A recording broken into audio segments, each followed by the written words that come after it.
Hello and welcome everyone to Scottish Summit 2021.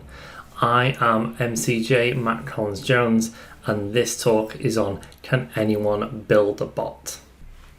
So big thank you to our sponsors up front. We have ScriptRunner, we have DQ Global, we have Proximo 3, we have Redspire, Agilysys and Hitachi Solutions. Without these fantastic sponsors, we would not be able to bring you this event today, and what an event it is. There are so many good speakers and I'm really lucky to be able to present to you today. I'm really thankful that you've come to see this talk. So who am I, if you don't already know? So my name is Matt Collins Jones. A lot of people call me MCJ. I'm also on Twitter as the D365 Geek, so you may have seen me there. I'm a solution architect in D365 and the Power Platform for a company called TSG here in the UK. I have 10 plus years working with Dynamics CRM as it was previously known, or Dynamics 365 as it is now known. I'm a D365 UG UK Manchester committee member. That's a mouthful. We run events in Manchester covering the Power Platform, Dynamics 365, just to try and bring that local UG community. Everything's virtual at the moment, but we are looking to get back into in-person events later on this year when everything calms down. I'm also a Microsoft certified trainer. I'm also a cat dad as well. So those are my two cats. That is Ted on the right and that's Miso on the left. I'm also lucky enough to be awarded the Microsoft MVP award last November. So let's talk about what we're here to learn today. We are learning, can anyone build a bot? That's what this talk is on. I'll give you a spoiler up front. The answer is yes, but we're going to show you how to get there and we're going to talk about the advantages of that. So we're going to talk about what is PVA or Power Virtual Agent. We're also going to talk about what Dataverse for Teams is, and that's what kind of enables this talk and what makes it really, really unique and really special. We're going to also talk about the components of a bot today. So we're going to show you how to build a bot, and we're going to talk about how easy it is to build a bot. We're going to be building the bot live today during this demo. So what is Power Virtual Agent, or PVA as it's abbreviated? Power Virtual Agent is a chatbot authoring platform. Microsoft took the approach in terms of like low code and no code to try and democratize a lot of things. So chatbots was something they've been trying to democratize and bring to those citizen developers or those people that don't understand the bot framework. So it's an authoring platform that allows you to create, sculpt, automate, extend a chatbot and then embed it somewhere. So it's a really simple process that anyone can do, even me, so we're going to go through that today. It enables the low-code, no-code approach to chatbots. Previously, if you wanted to write a chatbot, you'd have to learn some sort of coding language.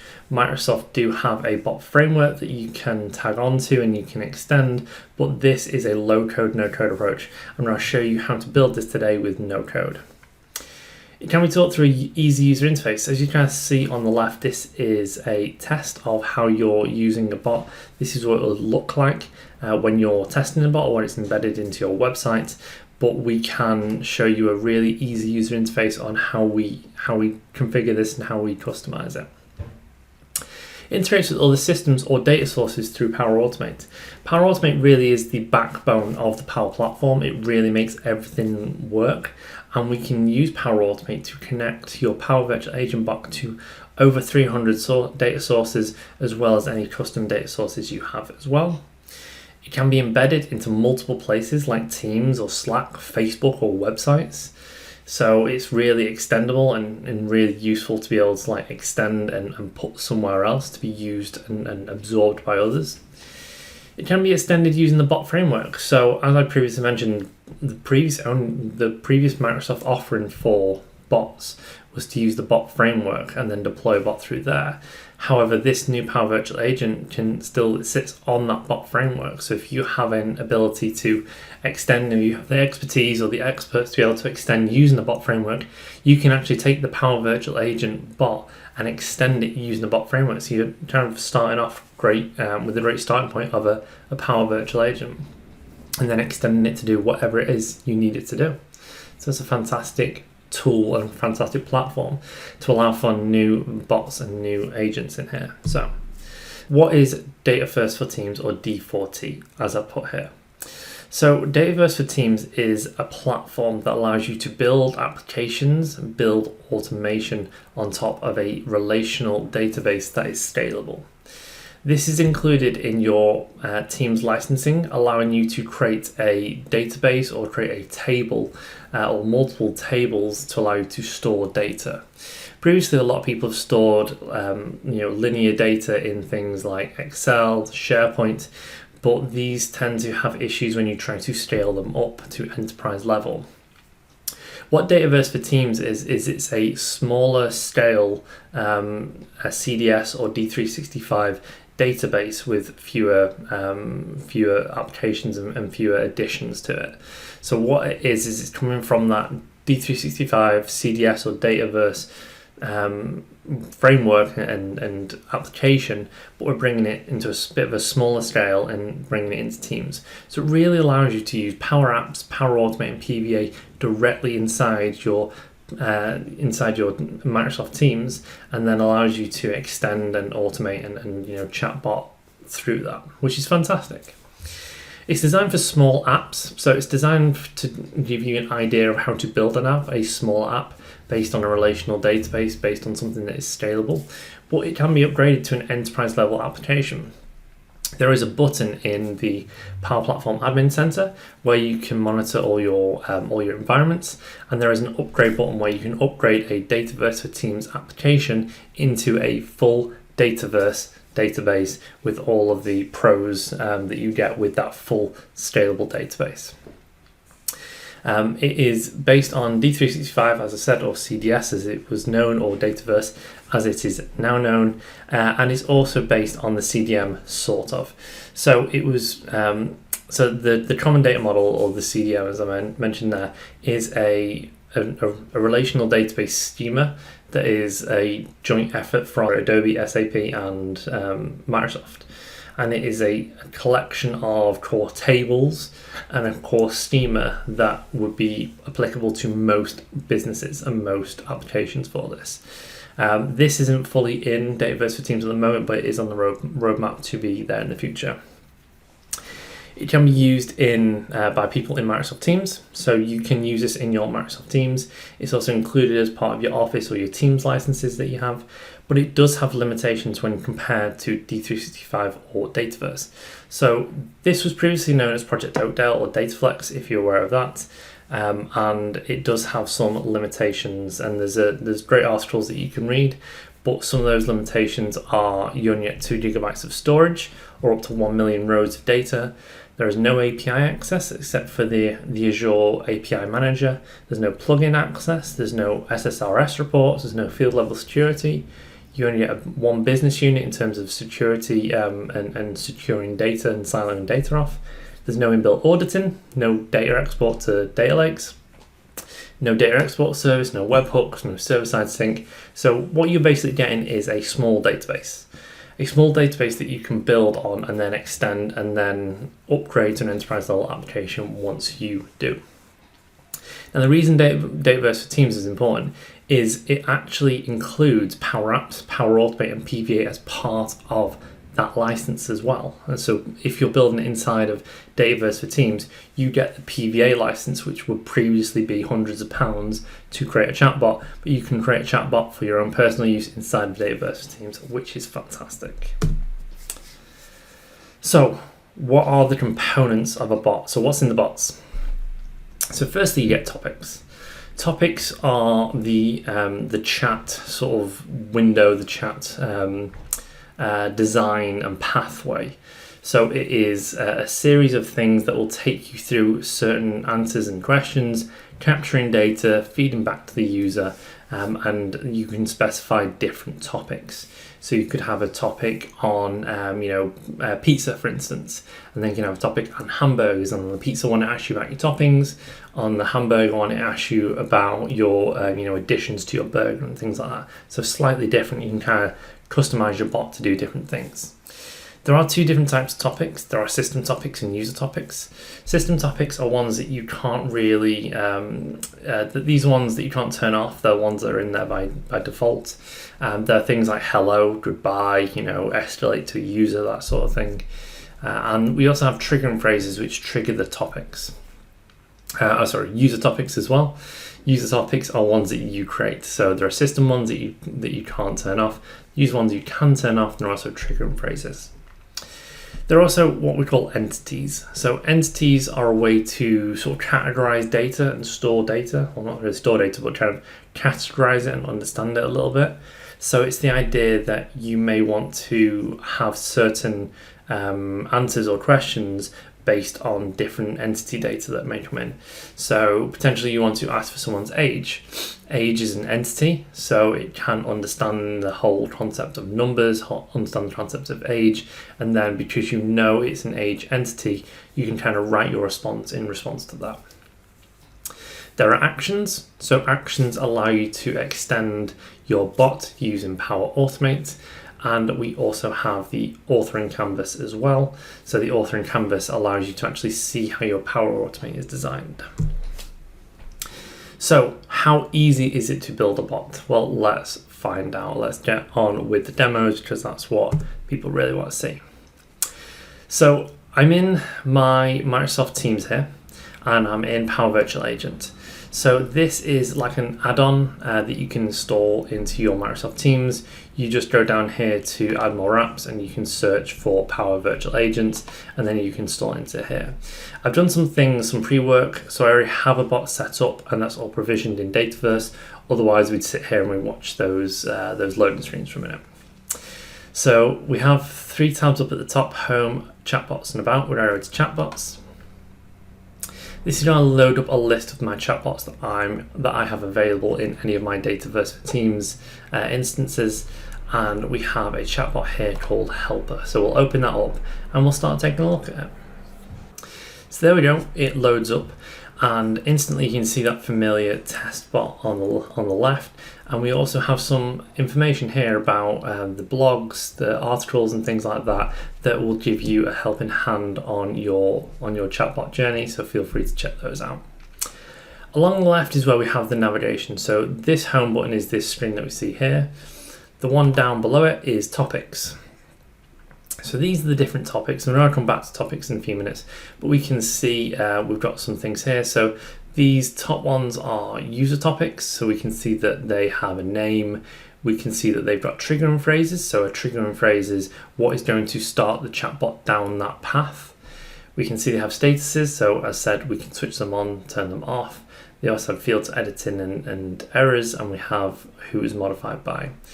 The ones down the bottom with these slightly different symbols are system topics. And again, these are greetings. We can escalate to people, end of conversation, thank you, start over. These are things that Microsoft Microsoft know are part of topics and things that you would want in a bot. Now I'm going to come back to this in a minute, but what I'm going to do is I'm going to continue down the list and we're going to look at entities for a second. So it's loaded up a list of entities, and a bunch of these, as we can kind of see from the method, are pre-built entities. So these are the things that are in the system that it already knows about. So we have things like age, city, colors, durations, emails, that sort of thing. So these are things that it already knows, and we can use this and leverage this later on. Now the main reason for using entities is that we'll kind of understand what that data is, and we'll kind of grasp that.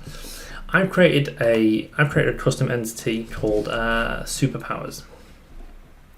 So we have a custom entity here called Superpowers. So Superpowers is a way for us to categorize something that we're going to capture in our bot. If you haven't guessed by now, I'm a big superhero and super villain fan sort of thing. So we're going to be talking a little bit about superheroes and comic books and things like that in this presentation. So I've created a custom entity here called Superpowers. I've given it a description. It is a list, and then I have some list items here. So I have the item on the left, and we also have synonyms. So this is going to understand different ways to say the same thing. So we have superpowers like flying, and the synonyms are things like can fly or levitate, meaning that if you type something in that matches one of these as well as this, it'll know, oh, you actually mean flying, and flying is a superpower here. So we have super speed, and again we've got synonyms of really fast or quick. We have laser eyes in here, have have invincibility. We can see we can add these and we can delete these really quickly. Let's add a new one of super strength. And we'll click add. And we can add some synonyms into this, and we can go, right, super strength, we want to say really strong. I actually misspelled strength there, so we'll fix that in a minute. Really strong, strong, something like that. And we can add different synonyms in for this. So we'll just change that back. We also have what's called smart matching. So what smart matching does is it'll understand if someone accidentally types the wrong thing in. So if it can kind of still figure out the word, but it's not exactly what we have in the match, with smart matching on, it'll do its best to try and figure that out. And it'll go, oh, do you mean this? So we'll check that out in a bit. So we'll hit save and we'll go back to our entities. That's going to save the list and it will close this down. That's great. Saved, and we'll go up here. So now that we have an entity set up, let's take a look at the topics, because these are the things that you're probably going to be using on a day-to-day basis. So we'll go to the topics and we're going to look at this one here called superheroes. So as I hover over it, we've got a couple of options here. So we've got this one which says go to author and canvas, and that's where we've got to go. We also have this one that's like go to analytics, and we also have some other options of make, copy and delete as well. We can also search up here, which is really useful. So if I just open superheroes, first thing it's going to do is we're going to get this screen. So we're going to see the name of it, we're going to see a friendly name, we're going to see the description of it, like who's your favorite superhero. So these are good things to have in here to understand what is the best thing to, what's the best way to describe this, because if you come back to this in 6 months' time, you may not know what this topic is about and have to try and figure it out. So it's a good use to put a description in here. And then we have some triggering phrases. So the triggering phrases will help us identify and trigger this path in the bot. So we have things like bad guy, baddie, supervillain, villain, who's your favorite superhero, who's your favorite superhero, who's your least favorite superhero, who's your hero, superhero, stuff like that. And we can also add another triggering phrase of putting something like comic book in here, and then that will trigger this. So we can add as many phrases as we want into here. It does say try to start with at least 5 to 10 diverse phrases, and this will just help your bot. So we want your bot to trigger on the most amount of things, so to understand what it's going to do. So we need some really descriptive or diverse phrases for this specific topic that we're going to trigger. Let's move on to the authoring canvas. So we have a button here that says go to authoring canvas. I need to save my new triggering phrase. Saved, and we can go to the authoring canvas. So I've started building out some of this authoring canvas already, and what we'll do is we'll try and go through and we'll see different things. So the top bit here, we have a triggering phrase. So if you're used to things like Power Automate, all topics have a triggering phrase and then at least one action after that. Same thing with Power Automate. So we can see our triggering phrases up here, and then we can kind of see in this very visual way what we're doing next. So there's a little line between the triggering phrase and then we have a message, and this is a message that we're going to display back to the user, and it says I love superheroes. So we're triggering it on, like, who's your favorite superhero or superhero. I love superheroes. So then we have this message, and it's really easy to add in a message. So we've got this message here, I love superheroes. We can add another one in here, and we can click add node, and then we get this list of options. So we have questions, we have conditions, we have actions, and we have show messages. So we'll just add another show message. And in here, you can see we have some basic tools for formatting in here. So you can say, I love superheroes, and we can say they really are the best, and we can maybe bold this a little bit, and we have numbers and stuff, and we also have some options for links and other variables and stuff that we'll get to later. So what this will do is when we trigger this, it will trigger this based on any of these phrases. It'll say I love superheroes, and it'll say they really are the best. And that's what message does. Message just displays something back to the user. So this can be something that you put in, or we can use variables later on that maybe take pieces of data that we have somewhere else and then put them somewhere. So the next thing we have is a question. And this question is, who is your favorite superhero? And what we're going to do is we're going to identify the user's entire response, and we're going to save it as a variable. So why are we doing this, and what is the question? So the question is, a question. A question does not have answers, and we're going to identify what the user types in, and we're going to save that. So if we save it, then we can use it later on. Now there are two types of variables in Power Virtual Agent. There is a sort of a global variable and a local variable. A local variable will only store it inside of this topic. A global variable will store it outside of this topic. So if a user navigates from one screen to another screen, then they're going to we can use that variable later on. So say you capture someone's first name, and you want to be constantly referring back to their first name, or you have their first name in multiple places. If you store that as a global variable, if you move from the superhero topic to maybe an escalation topic, you can say, oh, I'm sorry, Matt, this is this, and this is the issue here. So we'll carry on here. That's a way you could use a global variable. Local variables are good if you just want to keep the data in one place, and that's what we're going to do here. Let's save it here. Now there are other things that we can do. So if I just add in another node and add in another question, we do have, you'll see, for instance, it's starting to go down multiple paths. So we have questions. So this is the text. And we can say something like, who is your favorite bad guy? Something like that, and then we can add multiple branches and multiple things into here. So we can say multiple choice, but we also have some other things as well. So what we did in the bottom question is we use the user's entire response. So there's no entity extraction. We're not understanding that it's an entity. We're not understanding that it's data. We're just trying to store everything. Multiple choice, which allows us to actually specify the choices right here in the bot. Or we can use an entity. So we could say, oh, we're going to ask them for their age. Therefore, this is an age entity, and we're going to extract that data out based on what they say. So it's going to kind of understand it a little bit. It's going to go, right, okay, this is age, so this is a number, but this could be like a number that's like written down in number format, or it's a number that's written down in word format. We'll extract that, and we can use that later on and display that back to the user. And we have all these pre-built-in ones, which are really great. So we can do those sorts of things. And we can also save responses as, again, variables. And if I click the variable, we do have this topic limited scope, so those local variables, or bot, which means it can be used anywhere as well. And we can give variables a name. And we can give options to the users, we can give text, and we can say, right, okay, what are the options? So we can say option 1 is the Joker, option 2 is Lex Luthor. And as I'm adding these, you can kind of see that they're actually being added and adjusting as we go. So what this is going to do, and as you can kind of see, the path is splitting off here. It's taking us down different paths based on different criteria. So we could like display different messages back to the user, we could do other things, or we can actually join these all up to where they're supposed to go.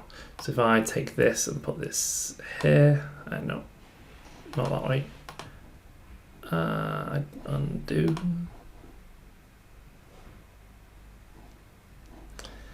So we can like join all these up. I'm trying to remember whether, I think I need another message in there first.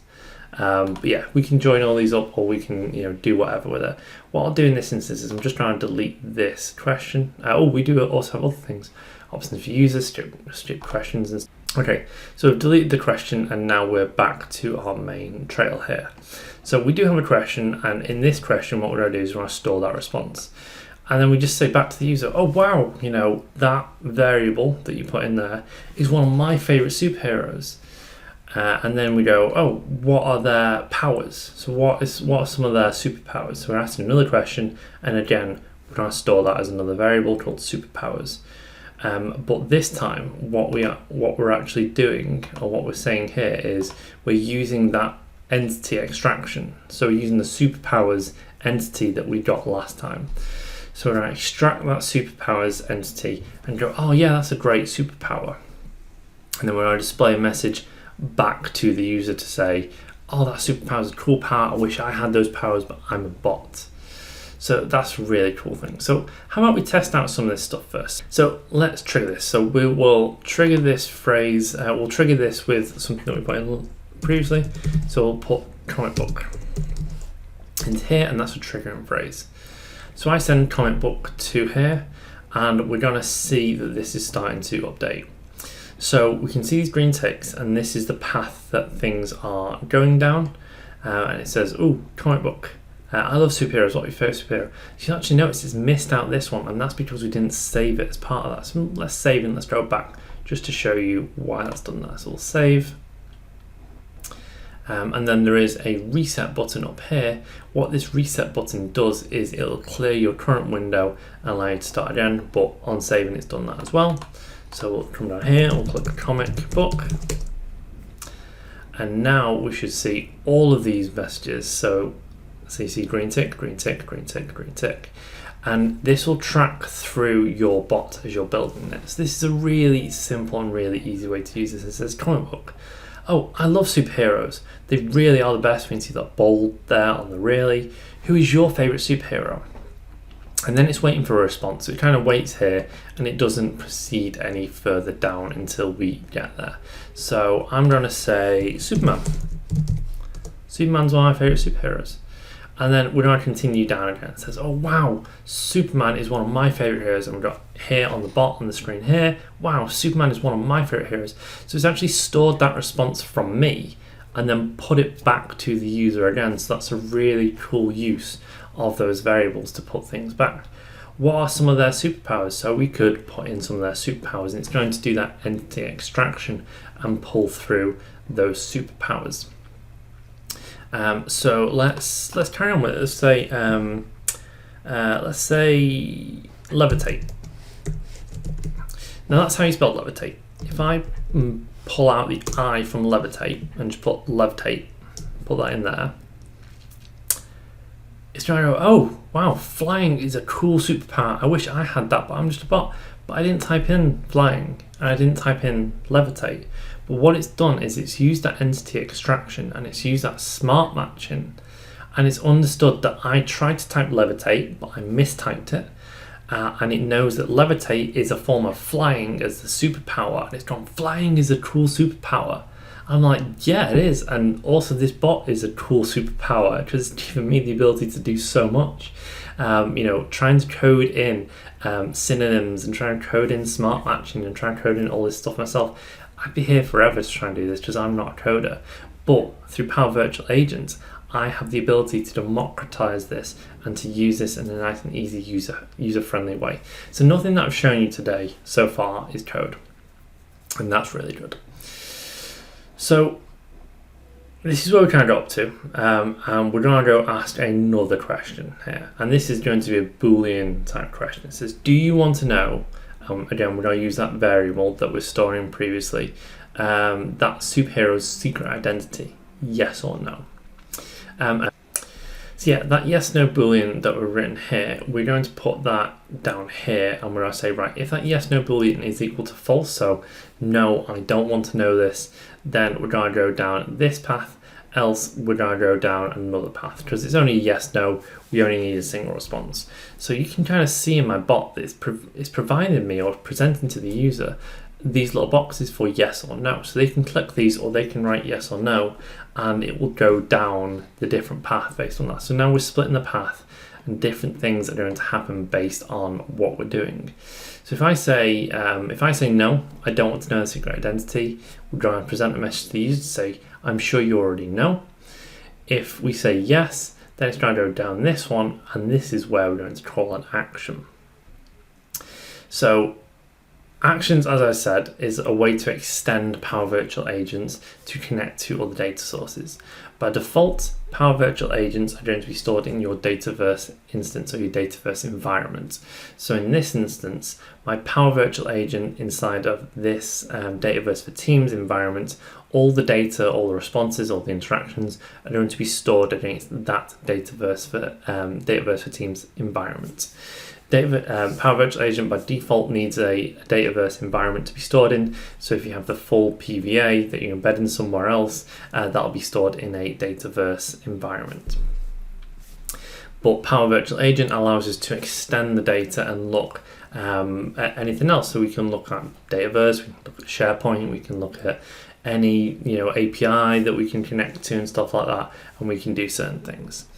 So what I've done here is I've said, okay, if you say no, if you say yes and you want to know their secret identity, what we're going to do is we're going to call an action to go to Power Automate. We're going to pass in the superhero text, and that gets, and we can actually see this. It says superhero text gets the value from var superhero. So superhero text is a variable or an input that I've got in Power Virtual Agent. The var superhero text is one that we have in this bot. So the top one is Power Automate, bottom one Power Virtual Agent, and then it's going to call this flow called superheroes get secret identity.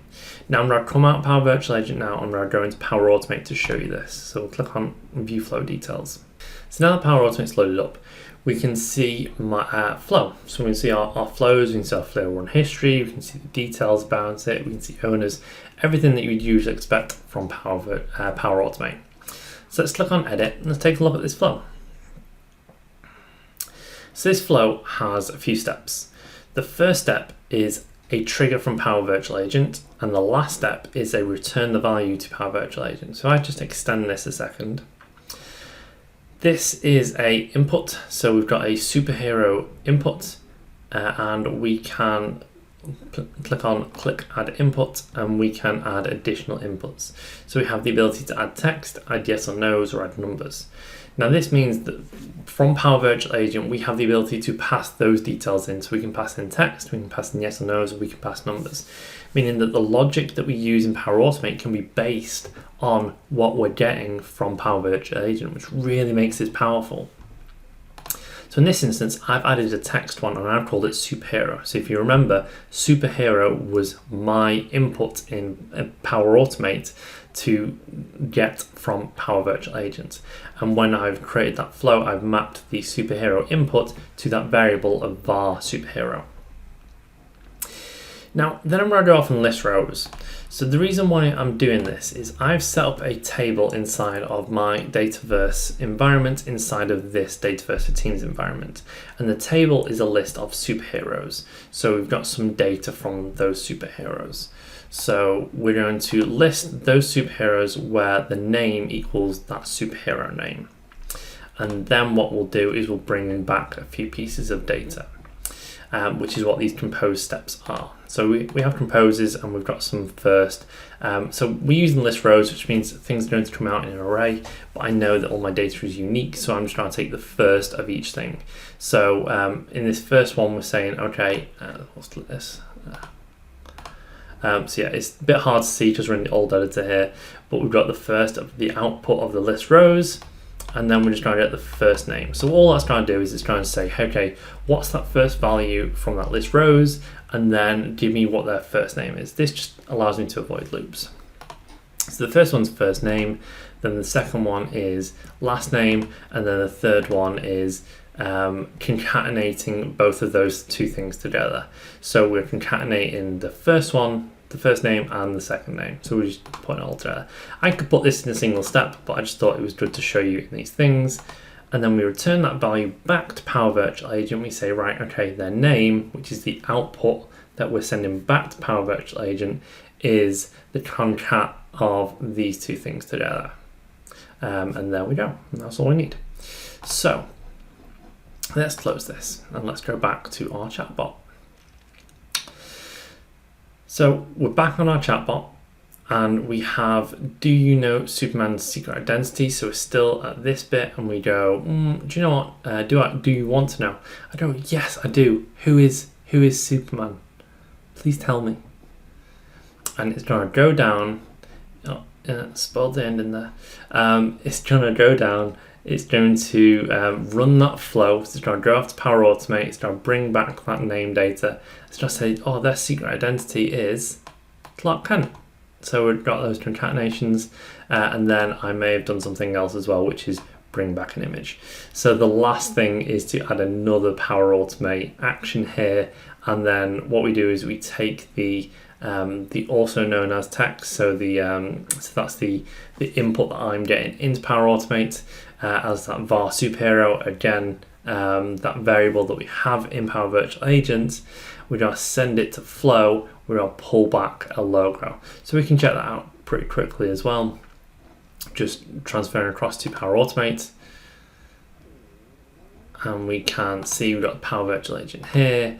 We've got list rows. So again, we're doing the same thing again, but then the output is going to be that first. So this is slightly different. So I've called this image. It is just text.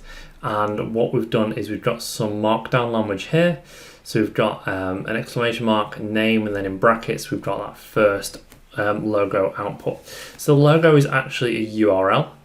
So what we're doing when we're passing this back to Power Virtual Agent is we're using this markdown language to say, okay, let's format this as a message that we're going to present back to the user, but this is an image, so present it like this. So we take the details here, and we take the URL, and then in Power Virtual Agent, all we do is we just show that URL. So it knows it's an image, it knows it's a URL image, and then it just shows it there. So that's a really cool way to kind of show different pieces of data. So you could store this, on your website. You can store this in a bunch of different places, Azure Blob Storage or something like that, and you can show an image back to the user. So all I did was say, hey, this is their secret identity. It's Clark Kent. And if I just reset this, we can just go back through this again, and we can say, hey, let's say hero, for instance. We can say, I love superheroes. Who's your favorite superhero? We obviously go Batman, because Batman's the best superhero. What are some of their powers? If I type in something that the entity doesn't know, so like utility belt, it's trying to go, oh, sorry, I don't understand. And it's trying to ask the question again. So that's another really useful thing, is that there are all these catches and fails in here. So again, you don't need to think about a lot of these things. It's just trying to help you do it. And we'll go super speed. Why not? Because he's really quick. Do you want to know Batman's secret identity? So again, if I go no, we're going to skip over this whole thing anyway. This whole line of questions and their secret identity, but it's trying to circle back around from this point here to that logo thing. So if we say no, I don't want to know the secret identity, we're still going to call the flow. So you can kind of see these nodes have linked together here, and we can kind of pull them apart. So we can kind of break things apart, bring them back together. It's a really cool canvas. We can zoom out, we can zoom in a little bit, and we can see where all the green ticks are going and things like that. So Power Virtual Agent is really, really powerful. And hopefully this has given you some indication into how easy it is to build a bot and how easy it is to extend a bot. So let's go back to the PowerPoint for a minute. So how easy is it to build a bot? Well, you saw me build part of a bot there. Now, everything that I built in this presentation, some of it was like data handling, some of it was Power Automate, but it didn't really take that long. It's 2 flows to just find a simple thing and to do simple functions.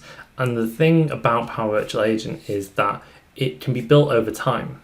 You can do certain things, you can extend it. It also has a really cool ability to allow you to look at an FAQ page on your website, and then it will bring back a list of the things in that FAQ that you can use as a topic. So that's a really useful thing to allow you to get up and running with your bot. I know I've used it for our company website. I pointed it at the company website's FAQ page, which is externally hosted somewhere, and it just looks at it, it reads the page, it understands the text, it understands the questions, and it just pulls that data back into Power Virtual Agent really, really quickly. So it was really simple to build a bot. I built one really quickly. So what are the uses for a bot? So you could have an onboarding bot, a bot that helps people onboard a new business, go, oh, I don't know where this document is, I don't know what this process is, I don't know what this is, or something to guide you through and says, hey, I've done step 1 of my onboarding process, what's the next step? And it tells you. You could build a deal bot, so like Pizza Hut, Domino's, things like that. I can see you've added these things to your item, to your list. These things also have a discount if you combine it with this. Do you want to do that? Deal bot, there's a wellness bot to check in to see how you're doing. You can send it messages, it can send you just support. You can use it could be a teacher bot to teach things, an out of hours bot, a sales bot, a customer service bot, an FAQ bot, a HR bot, personal assistant bot. The options are limitless, and you can build these things in your own time really quickly, and you can just put them into Power or into your Dataverse for Teams instance. So some examples of bots that I built or my company's built. We built a document helper bot, so a bot that you can type something into and it'll go off and it'll search our internal SharePoint and it'll find the document that you want and bring it back. I know for me, even though we have a big SharePoint part of our company, I can still never find the documents that I want to find, whether it's a HR document, parental leave, death in service, any of these sorts of things I may need access to. I can't go off and find them easily through SharePoint. So a document helper bot can go off and find the location, bring it back to me, and I can click a link. It's a great use for a bot inside Power Virtual Agent. I've also built a bot as a personal assistant. So a bot that looks at my Outlook calendar and it'll say, oh, you've got these things today. Don't forget about, this meeting here. Do you want me to reschedule anything? And it can go off and it can do that sort of thing. So the uses for the bots are, almost endless. Power Virtual Agent allows you to get that first step. Power Virtual Agent and Dataverse for Teams allow you to get that first step into building bots, understanding bots, how they work, how they can extend. And if you enjoy building your bot and you can see a real business use for it, you could take that bot and then publish it externally. So for that, you would need a license. You would need to purchase the full PVA license, but this allows you to sort of start that building process, start that onboarding process, start that adoption process inside your organizations, and then you can show, hey, look how useful this bot is, and hey, it only took me a couple of days to build. Would this be useful to our customers, or would this still be useful to anyone else inside the business? We can publish our HR bot or our document helper bot or our wellness bot across the business and try and help out other people by deploying it to multiple Microsoft Teams and multiple channels.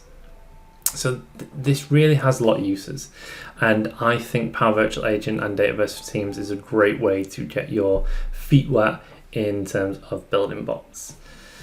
So with that, my name is Matt Collins-Jones. I am a solution architect at D365 and Power Platform. You can find me on Twitter at the D365Geek. You can find me at my blog, d365geek.co.uk. You can follow me on LinkedIn. I have a YouTube channel. I have over 300 videos on Power Automate. I have a couple on Power Virtual Agent. Or you can drop me an email. You can also connect me on LinkedIn. There's a steering code there. So I hope you enjoyed this presentation. I enjoyed delivering it to you. I hope you have a great Stretch Summit, and I hope everyone's safe and well. Thank you.